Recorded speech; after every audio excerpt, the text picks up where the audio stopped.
Hello everybody, James here, and it's Ask Dutch Anything number 15. This is the episode where you get to write in at questionsfordutch@gmail.com and we put your questions, the best ones, to the Dutchman himself, Dirty Dutch Mantell. But before we get to the questions, we have some books to flog, and Dutch has two.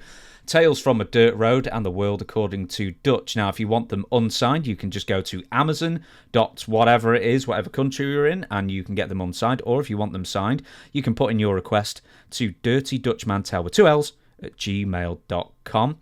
Make your request there, and he will sign it himself and send it out himself to you. And also, he has diplomas as well, so if you want diplomas signed by the Dirty Dutchman and, of course, the Provost Zeb Coulter, you can get those as well. I have two books somewhere, one on the Rock, one on Owen Hart, you know the drill. T-shirt somewhere. But I have Shane Douglas's new podcast, Franchise University with Shane Douglas, that you can get on all podcast platforms every Tuesday, and clips and full episodes every single day on Shane Douglas Official, the YouTube channel. And that's pretty much it, Dutch, unless there's something you want to bring up. You know, you're getting pretty good at this. I'm trying not to cough all the way through it. Well, I was coughing too. Excuse me. I think it's that virus going around. And I had it about, I don't know, 2 or 3 weeks ago. It kicked my butt. Now, you know, when it was out before and everybody was sick and doing, you know, I think I maybe had a touch of it, but not much. Not any more unusual than what most people get in wintertime anyway. But then about 3 weeks ago, I got something and it kicked my butt.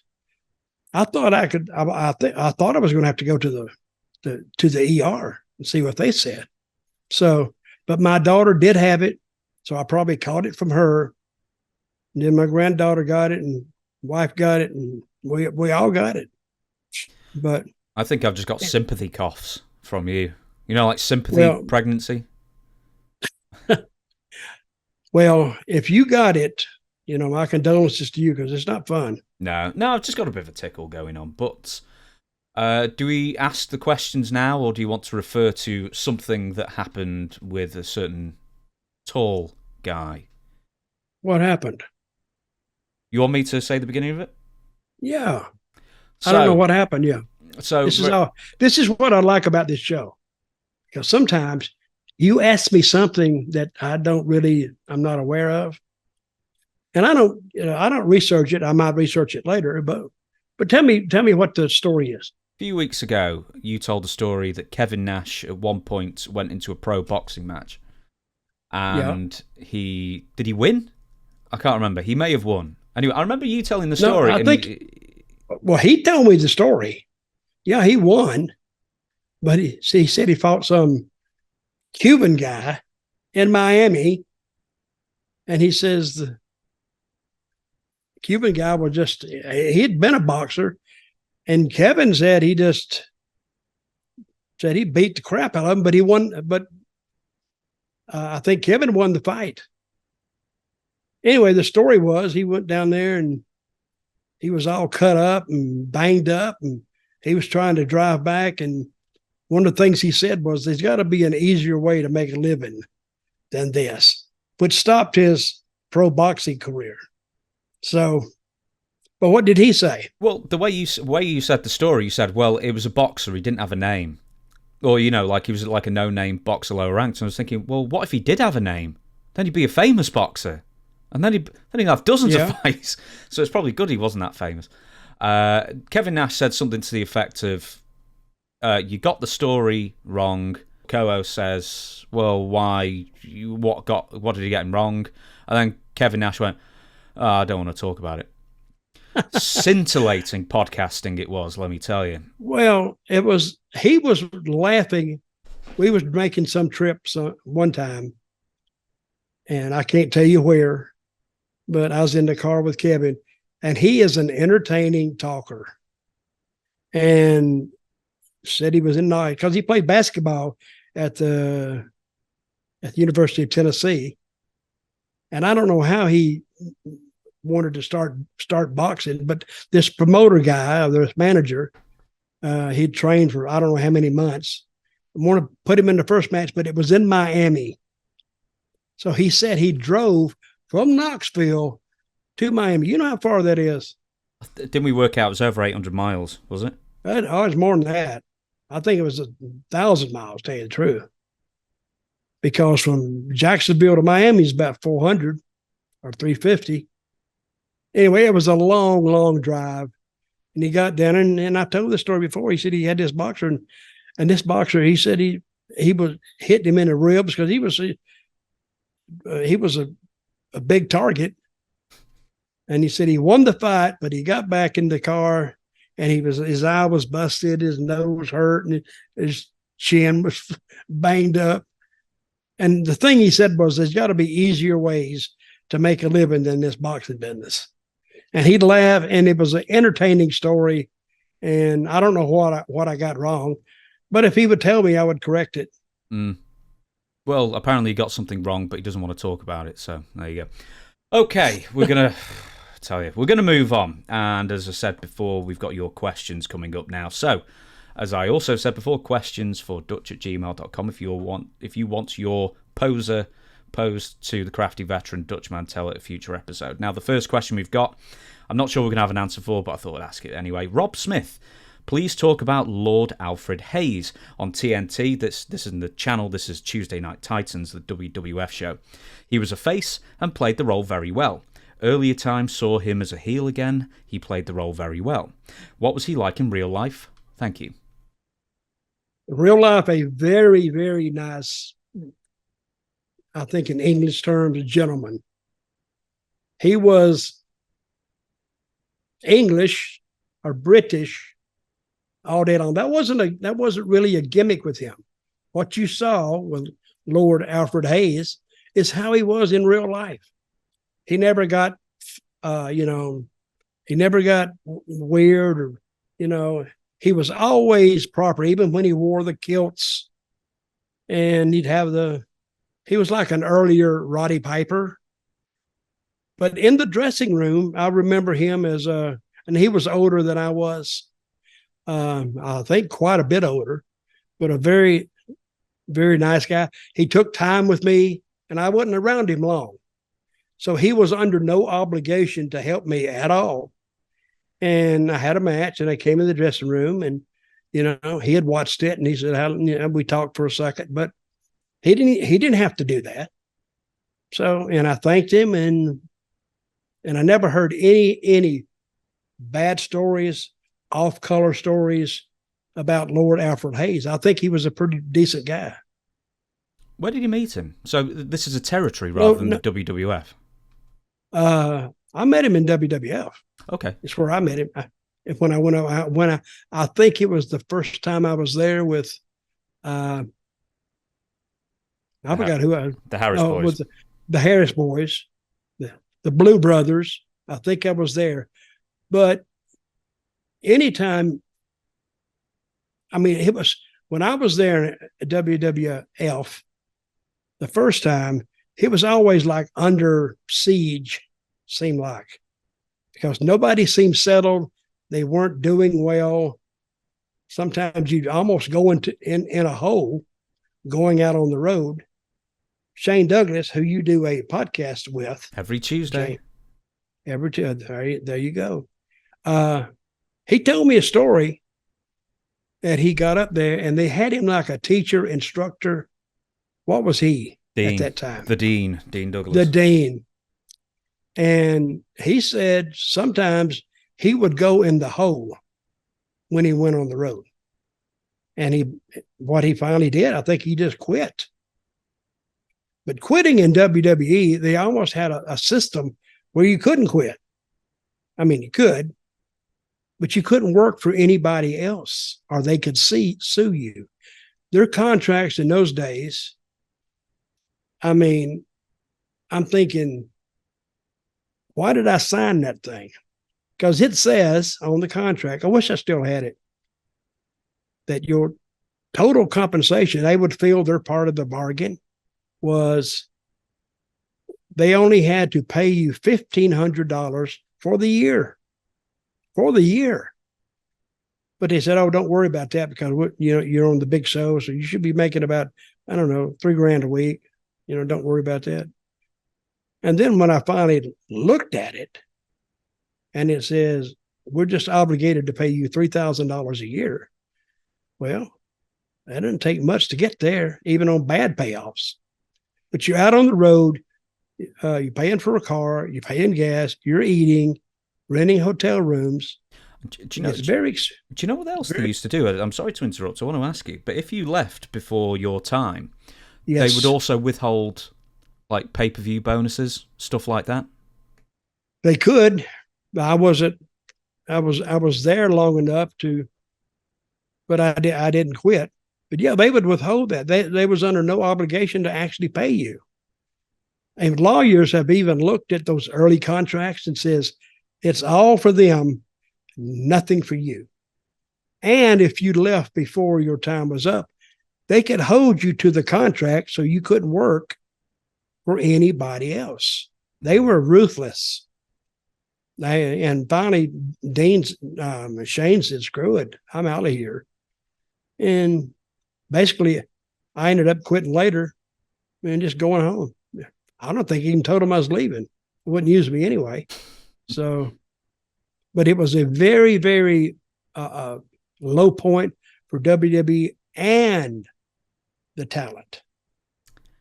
The next question. This chap wants to remain anonymous, so we shall abide by his wishes.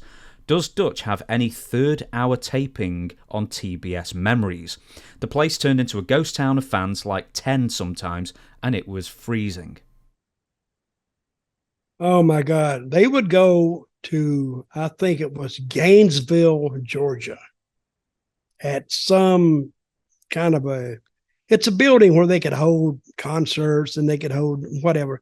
But they had the bleachers, I think, that pulled out of the walls. So they would pull one bleacher out or maybe two, and then they would start taping, and they would do 3 hours of original taping. And it was just wrestling. Just wrestling. It's not a really, when you put a show on, you say, well, I want the people to understand what's going on.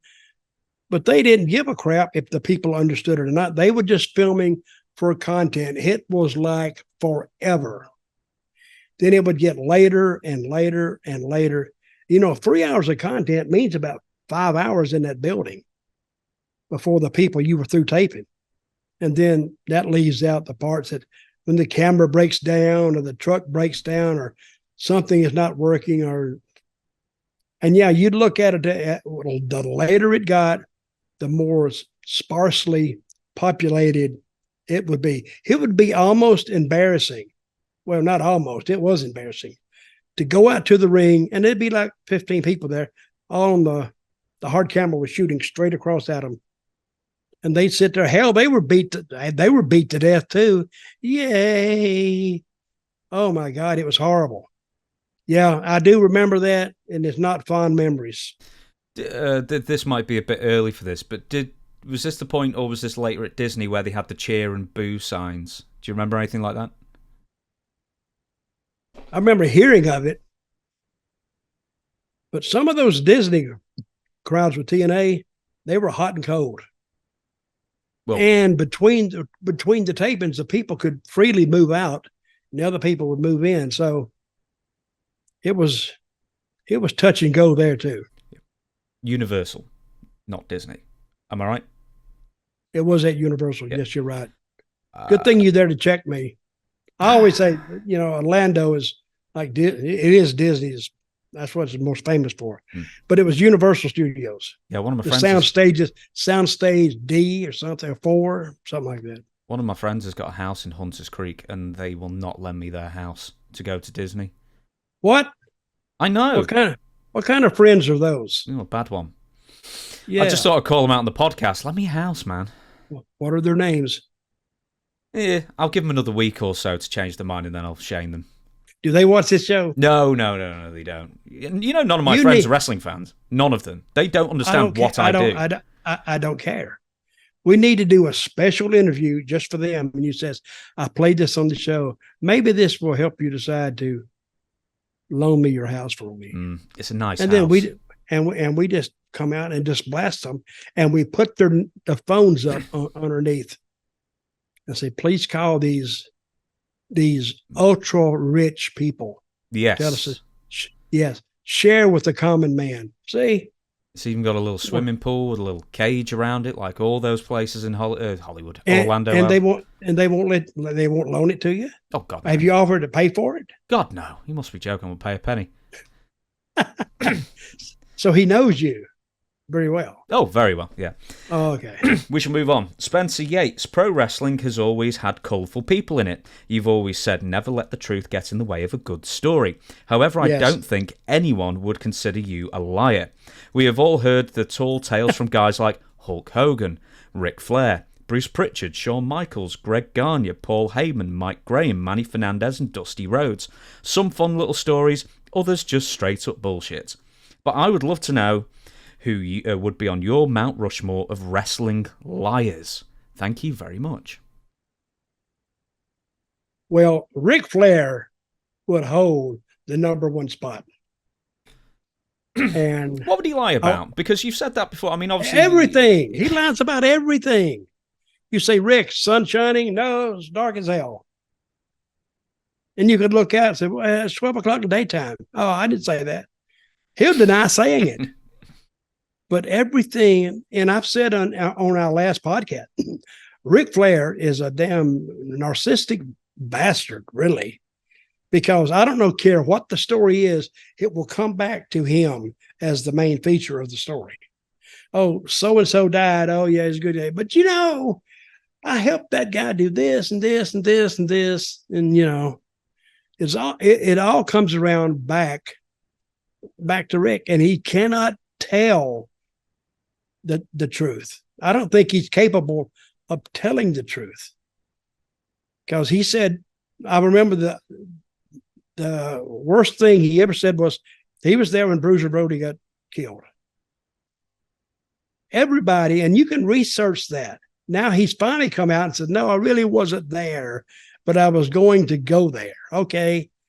That's probably truthful, but he didn't want to say that. He said he was there and this is what happened. And so he's in the number one spot on the Mount Rushmore of wrestling liars. Non-truthful people. I want to qualify that. Ric Flair, when he said that, it was on an RF video shoot when he said, oh yeah, I was there. And even the guy who's asking the questions were like, were you? Oh yeah, I was definitely there. And then he later claimed that he never said he was there, even though he said it on video. So yeah. Sorry, but number two. Okay, number two is a guy that we talked about last week that didn't mean anything malicious by saying this, and this. But according to him, he's done everything. Is my old tag team partner, Bobby Jaggers. And I overlooked his non-truths as entertainment. Oh, and then we got to a point he would say something and I would agree with him. And I would go, did you do this? Oh yeah, I did that and didn't. Because he's been everywhere. He's done everything. But at least he told stories that you knew were not true. But he was so entertaining when he did it that I overlooked it. Give me the rest of that list. Of what this fella Spencer Yates has said: Hulk Hogan, Ric Flair, Bruce Pritchard, Shawn Michaels, Greg Gagne, Paul Heyman, Mike Graham, Manny Fernandez, Dusty Rhodes. Hulk Hogan is the next one. He embellishes every story, which I am really an advocate for. Never let the truth, you mentioned it earlier, never let the truth get in the way of a great story. But at least people tell stories that are somewhat believable, just a little bit. And Flair and Hogan both have that same attribute of, I want to be the center of this. And they always are. Okay, another one. Give me another one. Do you want the list again? Yep, not the ones I've named. Bruce Pritchard, Shawn Michaels, Greg Gagne, Paul Heyman, Mike Graham, Manny Fernandez, Dusty Rhodes. Well, I'm going to have to pick. I don't know what Mike Graham has said, but I've read some of the things he said. He's way off base too. Totally off base. He's not with us anymore. I'm not going to talk bad about him, but he could really take a true story and twist it to where it's, I don't know, he would change the whole story. That, he would tell people of something that happened, and they were there too. So, and Manny was another one, but he's entertaining guy. But, and I would put in the fourth spot Paul Heyman, because he's told guys that work for him that this and this and this is going to happen. And they wanted to be in wrestling so badly, they would go into debt to keep wrestling. And one of them was Chris Candido. Chris Candido, I don't know if he actually told me, but he said he had something like he would help Paul with the tickets, to buying airline tickets. And he said he put $31,000 of tickets on his card, but Paul never paid him. So that's why when I went to Puerto Rico, that's why he was down there on the beach, sleeping on the beach, didn't even have a place to stay. And I'm saying, damn, has it come to this? Of course, Paul, he won't say anything about it, but I did catch him when I was in WWF the first time. He was changing tickets. Yeah. And I didn't know what he was doing, because every time we'd have a layover, he would be at a ticket window. I said, what is he doing? And they said, what? And they finally told me he takes tickets and he changes them into his name. He may upgrade it, but the ticket comes in his name. So he would actually just cancel the ticket or find a cheaper flight. He would cancel that ticket and take what was left on it. Some of those tickets were like $800,000, $900,000. Where if you knew what you're doing, you could get the ticket for $200. So he'd get it in his name, cash it in, $1,000, he'd leave. Because the WWF's name was never on the ticket. It ended up in his name. So therefore, if he wanted to change it or get a refund, he could. Yeah, WCW specifically, not WWF. Also, again, you're right. You're right. Because listen, what's the motto here? Never let the truth get in the way of a good story. But someone, I don't know where I heard this, but it was recent, that Ric Flair and Hulk Hogan tell stories like the internet doesn't exist. Let's move on. Now, Ron Garner has said, has there ever been a one-on-one match between Kamala and Abdullah the Butcher?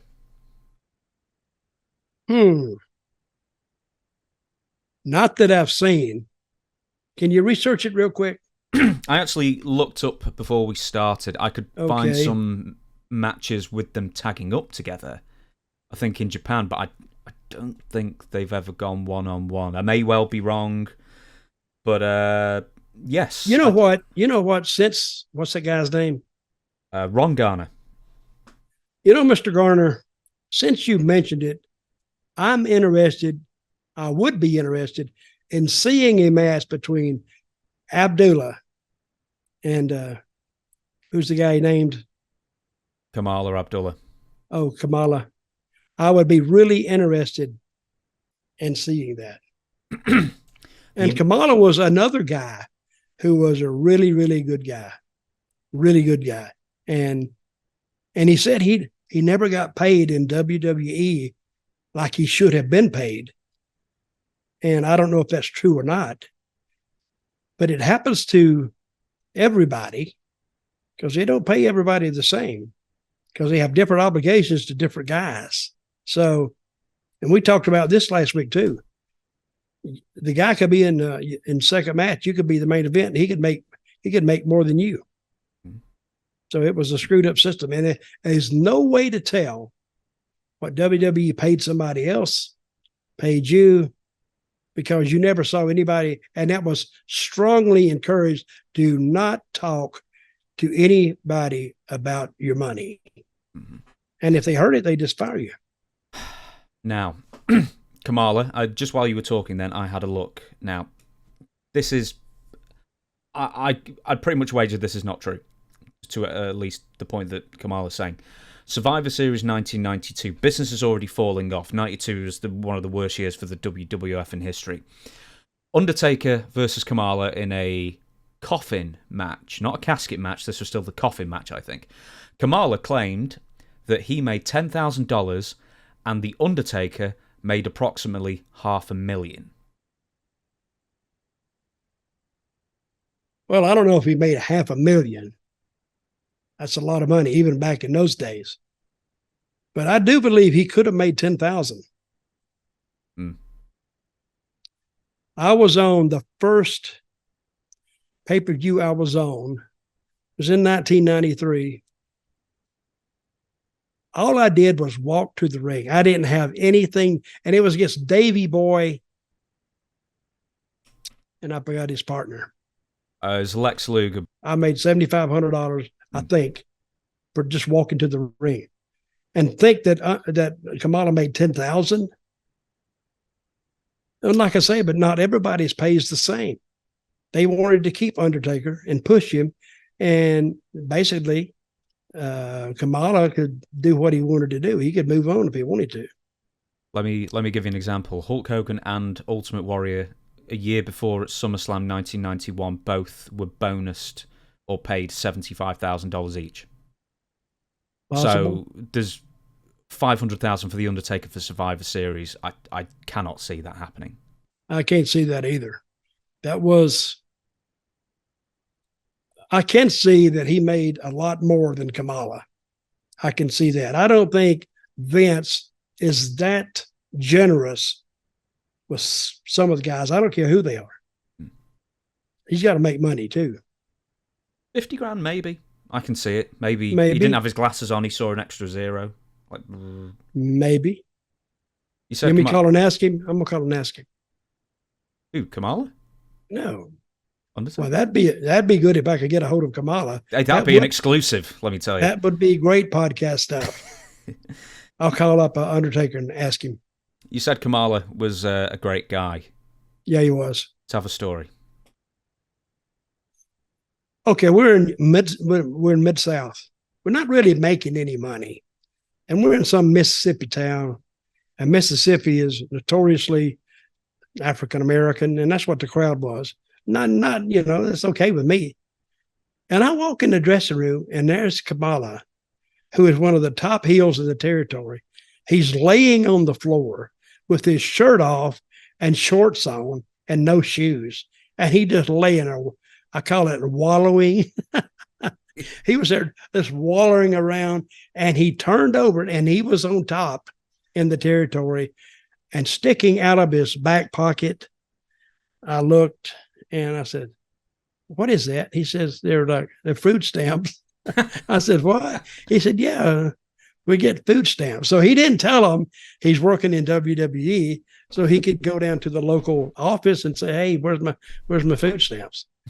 But he said it's for his mother, it's for this, but he had them on him. So he's taking what they were offering, and I don't really blame him, but to see the top heel of the territory with food stamps, and I'm saying, is it that bad that you got to get help with your food? Man, Kamala and payoffs, eh? They just don't seem to go together.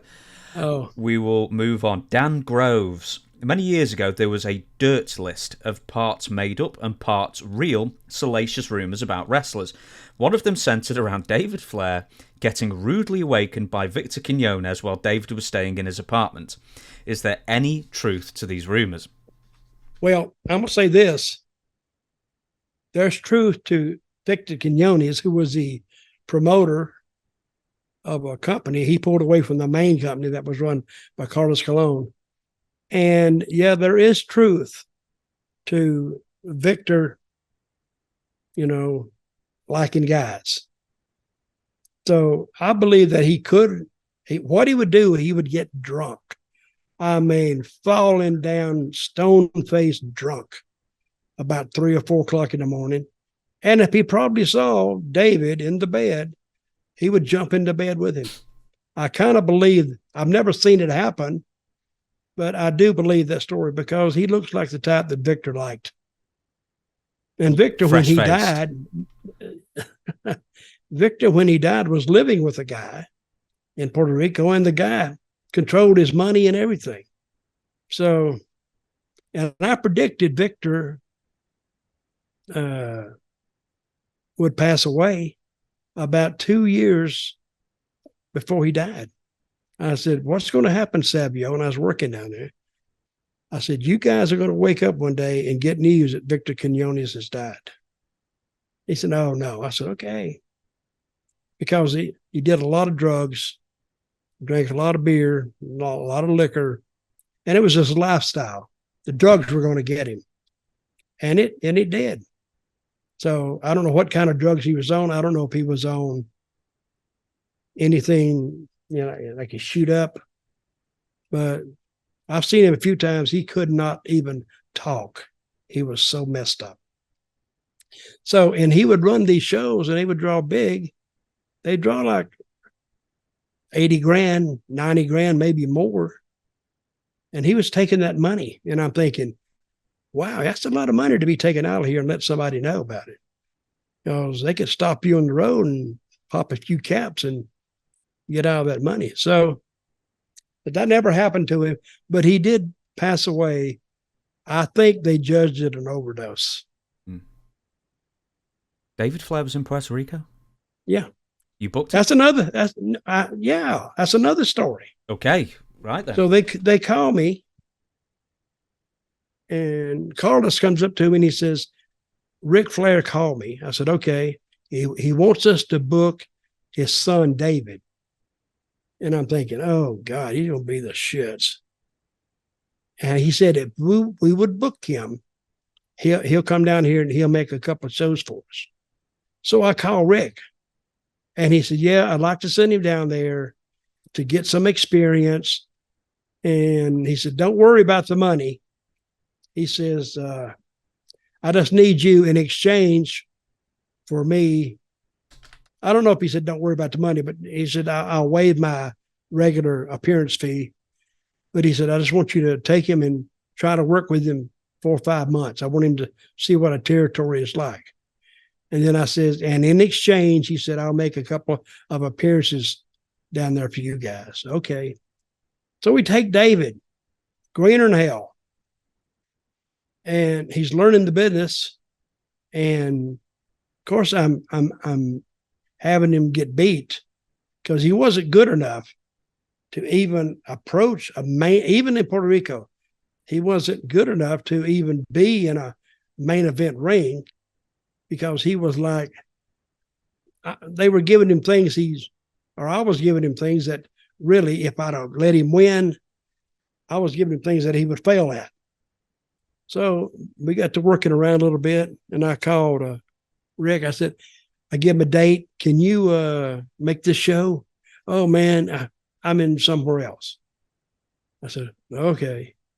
Then I called him again a month later. I said, listen, we're doing this big show in the stadium.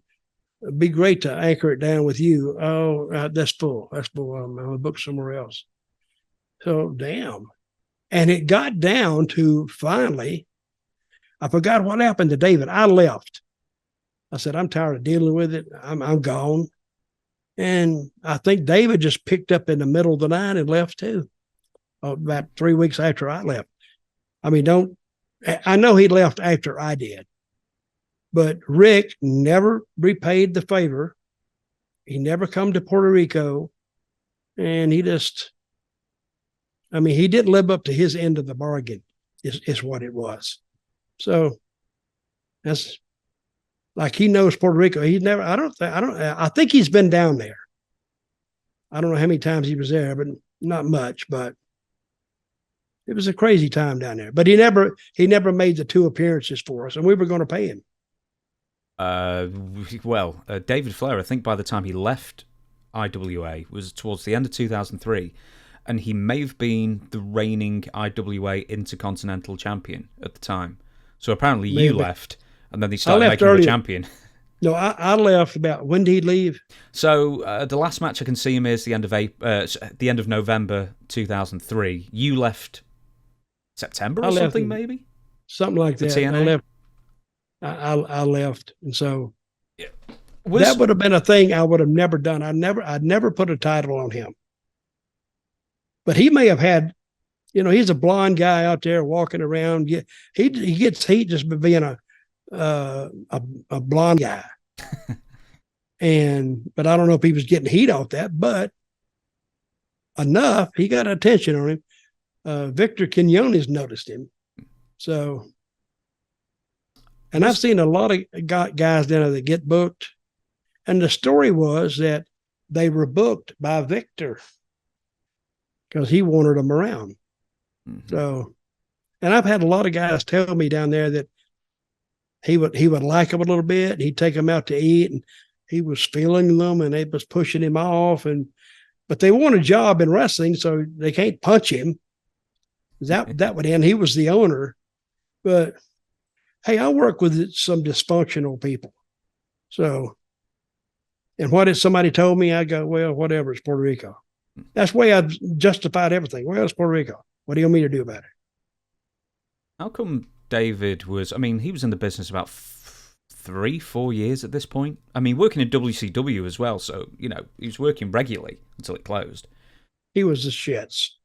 Well, that's what I'm asking. He's Ric Flair's son. How could the apple have fallen that far from the tree, talent-wise, in that sense? He had no talent. I mean, he could put trunks on and boots and wear a robe out there, and he could be a David Flair, whatever. He was developing his character, I guess, but he didn't. He could do the woo. He could do that, and the people would look, say, yeah, he looks like Flair, yeah, till they get used to him. But he wasn't ready to do any kind of an angle with, because he would actually do more damage than it would do him good. It's hard to say that you put somebody in there, and I didn't put him in there with Carlos or any of the big guys, because they're not going to sell him at all. They would just, and he was a little bitty. He wasn't that small. He looked like he was about 200 and something pounds. He was okay. But they just, when they get in there, the fans could tell that David Flair was mismatched against everybody. He looked like a beginner wrestler. He looked like he just come out of Wrestling 101 and was trying to look like and talk like a wrestler. So you can portray it, but can you do it? Next question. Now, this is actually going to be a bit of a longer one because I've added something to this as well. But DS has asked, why do you think it was hard for Brutus the Barber Beefcake to find any kind of reliable character or direction in WCW? After leaving legally, the Brutus gimmick couldn't be used out of WWF. Was it, I got the job, so give me whatever character you want? Or was Beefcake just not that creative and only had the one good idea for a character? Now, I've added to this, because obviously I know you weren't in WCW at the time, and you probably weren't watching. Eric Bischoff recently made mention of Beefcake, and basically by make mention, I mean buried him. This is what Eric said about Beefcake going into the NWO in 1998. He didn't have it, and Leslie, this is Ed Leslie, as a performer was a very, very weak performer. He was great at being the barber, but he didn't have the talent or instinct to adapt and to embrace a character that would appeal to the 18 to 49-year-old demographic. It was classic square peg, round hole, and it didn't work, and we were forced. Well, he's the Brutus, that he was the booty man, and then he was the disciple, and then he was whatever else he was. All of that was a reflection of the fact that we couldn't find anything to make this guy work. But he was part of the package, I presume part of the package with Hogan. And we had to give him some time and put him in a position where he could do the least damage to the product. That's horrible to have to say, but it's true. Beefcake. 100%. Why couldn't they give him something that made it work? The guy, face it, the guy's connection to pro wrestling was Hulk Hogan. and they got him a job. Well, what? So what if you're sitting in creative one day? Hey guys, the Barber Beefcake coming in. We're going to change his gimmick. What can we give him? Well, he may have been okay as the barber. I don't see him drawing any money, but I agree with him that the Beefcake was Barber was he couldn't work it. He couldn't refine it. He couldn't define it. He couldn't do anything with it. And the other stuff they gave him, what else did Bischoff say they gave him? Oh, I can give you even more. In the WWF, he was the man with no face. He was the man with no hair. He was the man with no pubes. In WCW, he was the booty man who just shook his Aris at the fans, and that was it. And Diamond Dallas Page's wife, Kimberly, was his manager. He was the disciple, which was basically a beard. He just had a beard and sunglasses, and he'd hit the gym. You couldn't even tell it was Beefcake. He was almost just like he was Hogan's bodyguard in the NWO in 1998. And I think a lot of people, maybe even quite a few still, will still not know that Disciple was Beefcake. But I didn't know that. Yeah. So essentially, that's it. He had an awful lot of characters, but Beefcake was the only one that was a big deal. Well, I agree with Mr. Bischoff. The guy just didn't have it. There's a lot of guys that have been pushed. They don't get over because, the gimmick has to match the wrestler's personality to make the people believe. I've seen guys change on shows. I'll give you a main thing. The fabulous ones in Memphis, Stan Lane and what was his name? Kern. Steve Kern. Yeah, Stan Lane and Steve Kern, right. Individually, and I've said this before, they were good performers. They couldn't draw any money.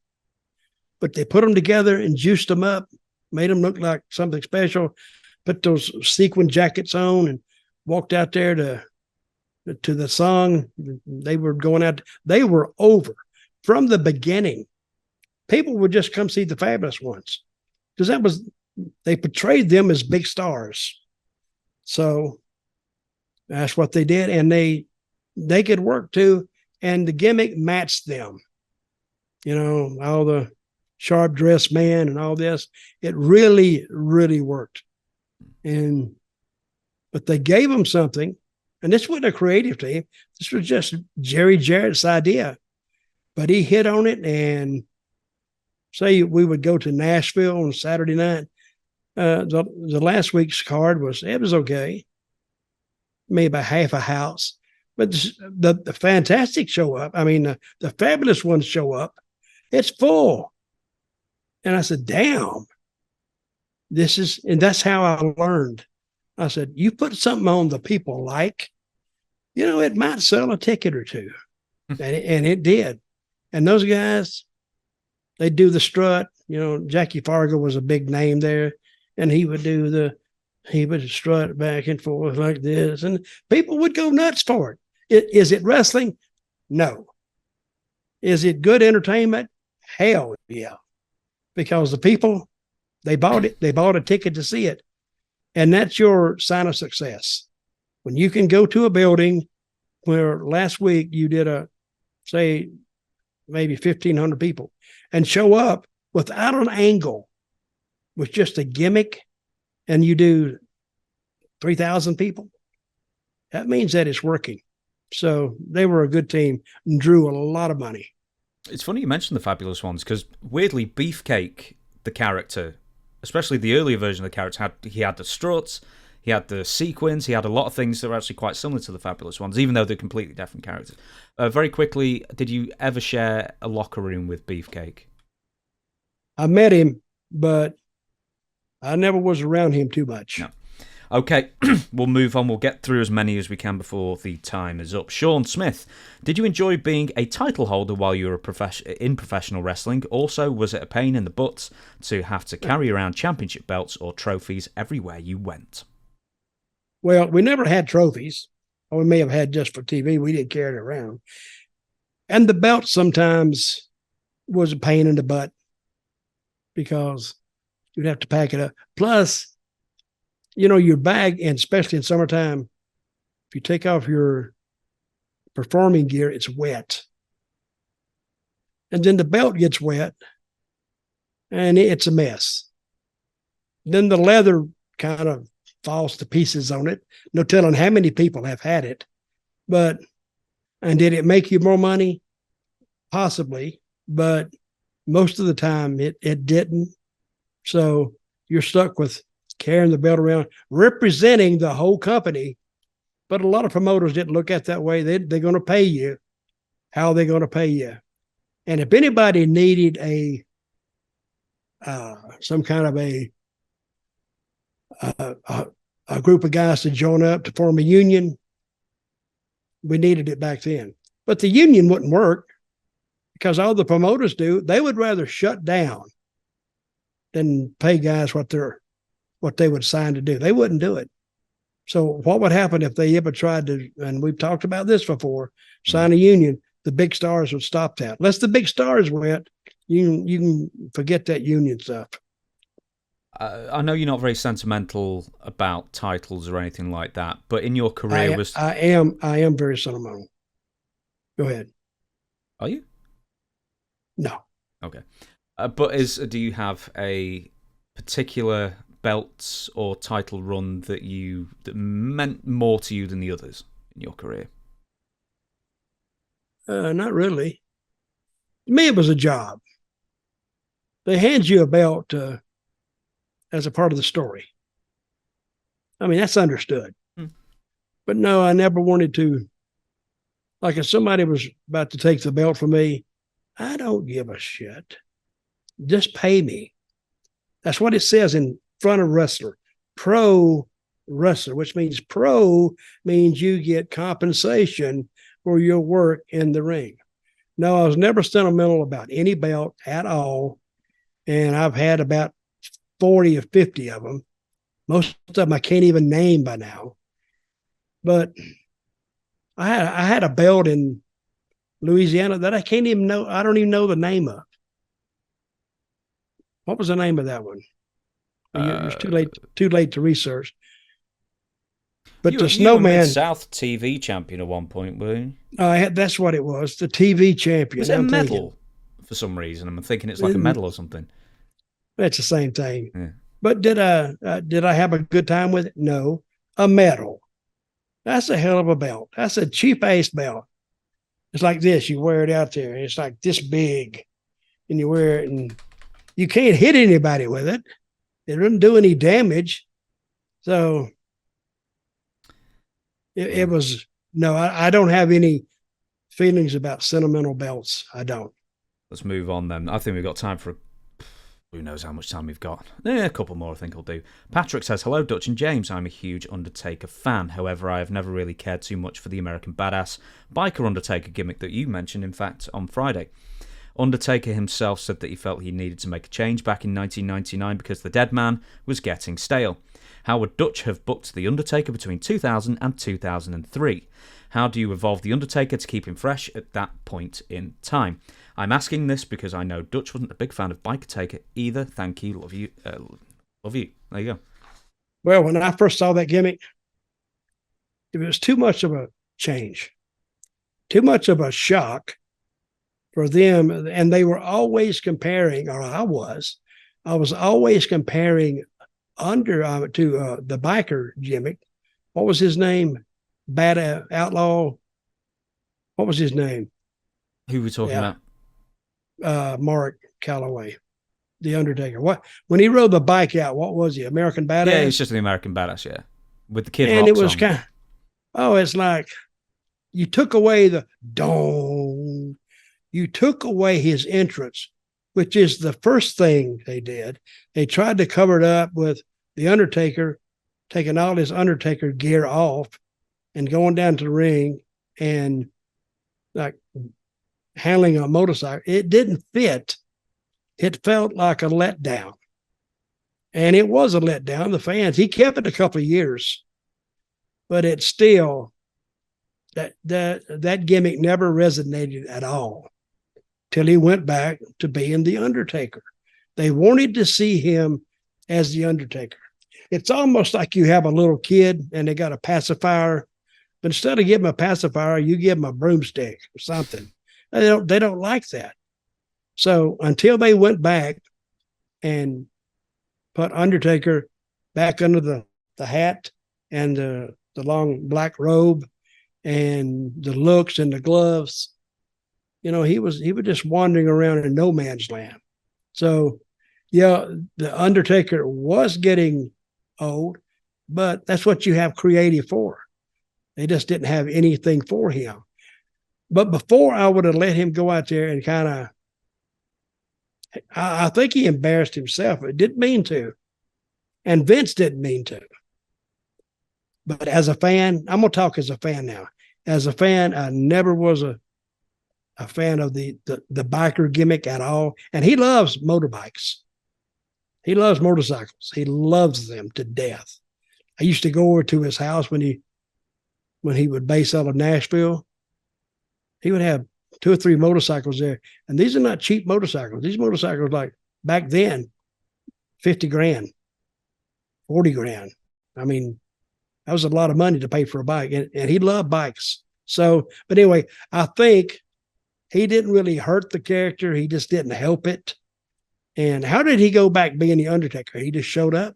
He, in late 2003, was feuding with Kane. Or, now, right, okay. There may have been a match between The Undertaker and Vince McMahon, and then Kane comes back to help Vince McMahon win in like a buried alive kind of thing. And then they start playing vignettes for about 5 months and, doing the effects and the lights going out and the ring moving and that kind of thing. So, Kane, I am coming back. Yeah. Rest in peace, that kind of thing. And then he shows back up at WrestleMania 20 in the sort of hybrid Undertaker. So he's like the original Undertaker, tiny bit of the American biker thing in it, but it's sort of like an amalgamation of everything. And then Paul Bearer returns with him briefly as well. Well, that's a much better introductory comeback. I didn't see that. I was doing something else. But at least I never believed in disappointing fans. I think the American Badass disappointed them. I don't think nobody bought a ticket to see American Badass, but they would buy a ticket to see Undertaker because his whole entrance is a spectacle. Sometimes it took him between 5 and 10 minutes to even get in the ring. And the music is playing, and that was part of his deal. And the people, when they didn't get to see that, they were disappointed, I think. And the way you told me they brought him back was a good way. Yeah, they made it a bit more supernatural again. They reintroduced the Kane feud and Paul Bearer and everything. I would like to, for what it's worth, add what I think, because I was 14 when he came back. So sort of like peak WWF fan age. I thought the first year or so when he came back as American Badass, I was fine with it. There's some point in maybe 2002 he cuts his hair. And then it just changed the whole... It didn't look like Undertaker anymore. It looked like Business Taker.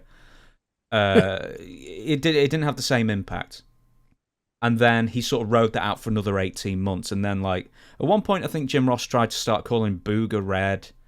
And then they started giving him bad nicknames. I don't even know what it means. Booger Red. Red. I don't know. That didn't catch on. No, it didn't. And that's when Taker really was stale. You were disappointed in the evolution of The Undertaker. Yeah, the original American Badass thing I thought was fine. What I was really disappointed in as a fan was the previous incarnation of The Undertaker was the corporate ministry and the Ministry of Darkness. And then, the character of The Undertaker is most outlandish. He's putting people on the symbol, which is actually a cross. But, it's the Undertaker symbol. And just taking people's souls and having a gang of dark ne'er-do-wells with him. That was great. Then Vince Russo and Ed Ferrara, they rushed through about 40 years worth of storylines in 2 seconds. And then they ruined that when Vince McMahon was then revealed to be the higher power, which was stupid because it made no sense. And then shortly afterwards, The Undertaker then ends up teaming with The Big Show.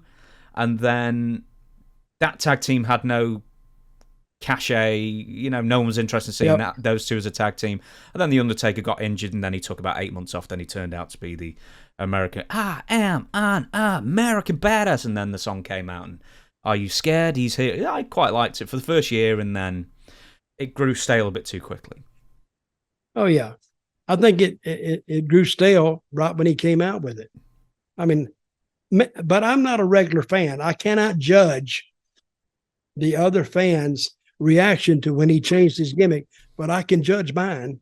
And I saw it right off the bat. I said, this looks like crap. I didn't like it. And they changed him, which means he wanted to change, or they needed his gate ability to sell some tickets. Badass, I don't think sold any. Hey, they had The Rock and Steve Austin on the roster. They didn't need no one else at that time. But anyway, we will move on. But even using Undertaker doing The Rock and the Stone Cold Steve Austin era, you actually would lose the benefit of having Undertaker at full strength. I mean, he would be underneath those guys, but he's got to see. These are legendary characters. They didn't know that at the time. But I told Steve Austin one time, listen, I give him his name. I didn't give him Stone Cold. I named him Steve Austin. But I could see that this guy had something. And it's a lot like I see when I see that kid, what is it, Knight, L.A. Knight, because he puts off some Steve Austin vibes and a little bit of the Rock's vibes. So, and that's what Kevin Nash was calling him, right? He's a cop out for The Rock and Stone Cold. So, but I don't care what he puts out. I just like to know what I feel about him, because I don't think anybody else's opinion matters. If I'm buying a ticket, they're not buying a ticket. I'm buying the ticket. So, and they found out that they had a little bit of merchandise selling that they were getting out of him. And so he worked his way into a good spot. And great talker too. This will probably be the last question. George Carl, one for each of you, so I've got one here as well. Dutch, how did you start your career in wrestling, and did you plan to make it a lifetime thing? And then I'll ask mine to myself in a second. How did I start my career in wrestling? Yeah, and was it full-time when you started in your mind? Well, I think I lost a bet, and I had to start wrestling. No, I started wrestling in Georgia, and it was full-time. And I'd only had about, I don't know, maybe 20 matches, maybe. But with a talent that I was better than, because we were horrible and I was horrible then, and I ended up getting a job. And then it was by Tom Ernesto, who was one of the original Assassins. He was booking Georgia, and I became the de facto driver for Tom. He booked me on all these shows, and most of the time we would take his car and I'd drive, which I thought was great, because he give me, he talked insider, he talked booker wrestling, not wrestling. And I asked him one time, how do you be a booker? He said, I don't know. He says, but I said, what makes it go? He said, well, stories and common sense. And he told me, he said, you get somebody over, then you see where it goes. See, a booker looks at it. He said, where can this go? And he'll take it in a direction, and he may take it in a direction that they go with. But if he takes it in a direction, they're kind of reluctant to do it. Now you got to pull it back a little bit. That's where I got the old saying, never take something so far that you can't bring it back. So, and I've always done that, because I've always listened to the fans, how they reacted to where I wanted to take a character. But anyway, I started in Georgia, had a bunch of matches, and rode up and down the road with the veteran, Tom Ernesto, who told me all these stories. I was like, I was going to college, listening to him, telling me these things. And then I would get to the building, and I would go out in the usually the first match, and I would go 15 minutes. They called it Broadway, a 15-minute draw. It's where I learned to actually work in front of people. And then we get in the car that night going back, and he would tell me, don't do this, don't do that, slow down. And that's where I actually learned to work. So, and that's how I got in it, Carl. And one for me is, James, when do you get involved in wrestling? I've never been involved in wrestling. And how many hours a week do you spend researching, interviewing, editing, and watching shows? Any, what else has he written? It's on the next page. I want to take a guess. Can I take a guess? Go on. About 50, 60 hours a week. I should have complained about that before we started recording. You know exactly what I told you. I remembered it. For God's sake, I can't even read my own thing here. It's half a question on one page and half the other. It says, any behind-the-scenes help? Oh, that's it. Yeah, I work about, 50, 60 hours a week on this. I'm really tired. And I was actually talking to people, 2 separate people today, complaining, like I normally do, saying I'm really overworked and, I've got everything else going on in real life that I complain to you about every week as well. And, yeah, I need to... The one thing I don't do is the editing. I leave that to editor Chris, and he also... I'm trying to get him to start doing the social media stuff as well. But man, I mean, what was it, 3 podcasts a week or 3 video editors? I mean, recording for like what? Producing like something like 6-7 hours worth of content every week, and that takes a lot. So you're a content creator. Yes, but I remember asking you this, and because me and Chris were actually arguing with this. Am I in wrestling? And I said no. I'm wrestling adjacent. I'm a content creator who deals in wrestling. But I would never presume to say that I'm in the wrestling business. Let me ask you a question. Yeah. Why did you pick wrestling? Yeah, I was a massive fan in the when I was very young. So, and but then you don't really watch it now, do you? I haven't got the time. Even if I had to review all the major wrestling shows in a week, how many hours would that run? I mean, WWE would be 5, AEW would be 5, let's say. So that's 10 hours, not including pay-per-views and stuff. I would just run NXT, so that's 7, 12, 13, and then if there's a pay-per-view, that'd be like 16 or 17 hours every week. And then TNA or Impact. That'll be another 2, so 19. MWL or whatever they call it. They don't count. The NWA, they don't count? No, MLW wouldn't. I mean, if it was the NWA, that'd be another hour or so. So, look, like, to be a wrestling fan these days, it's a full-time job. And the fact is that I already work 50, 60 hours a week doing all these podcast things. So I can only keep up with the major news. You watch SmackDown. You keep up with all the news as well. And what we're doing more and more on this podcast is we're making sure to, if we're going to talk about something, we'll actually watch it now. Because before, in the early days, we were, we wouldn't actually see, or, we'd maybe just look at a write-up or something like that. Whereas now, I'll send you a list of videos before we start every week, and I'll say, this is your homework for the week. Make sure you watch all these things, like the Iron Claw trailer, or NXT and The Undertaker confronting Bron Breakker, and we'll do it that way. But at some point, I need someone... I don't write in with your CVs, by the way, everybody, but I need someone to do script writing, and I need someone to do the thumbnails, because they're 2 things that take a huge amount of my time.